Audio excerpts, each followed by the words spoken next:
turi kumwe n'umufana w'urunani mweje gutsinda umugwi wa Dinamo bwa mbere turabakeje match wibonye gute?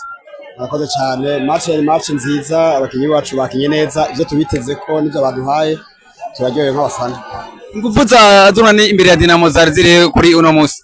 Abakinyi bacu bariteguye bihagije, bivaye n'urukino bari bakinye muri match are, byaboneka yuko hari ibintu by'ukosora. Barabikosoye muri defense, hama barabonye rema twazanye adufashije cyane urya Thierry Sanya, umukinyi mwiza nubwo atari karorohererwa n'abagomba Bamukubita Ingumu Akabakubita Amanota. Ku bwanyu nk'abafana ubwo kuba bamukorera amakosa menshi wese ntabwo afise karite yo kuba provoka kugira ngo arondeye amakosa ko navyo bikeneye mu mukino.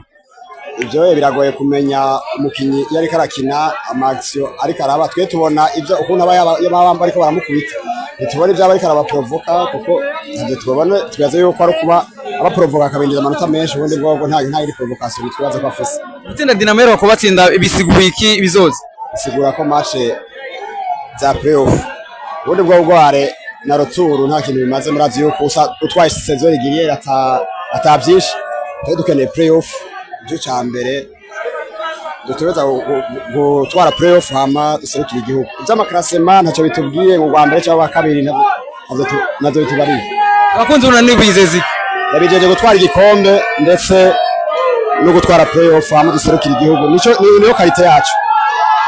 Dinamo nawo onigiye n'ubu utumwa Dinamo nababwira ko ahaye dutanguye nta kindi kintu turatanguye turaje batwitege nejo nahige ejo na victoire basosura kuturonka naga kuri ikibuga.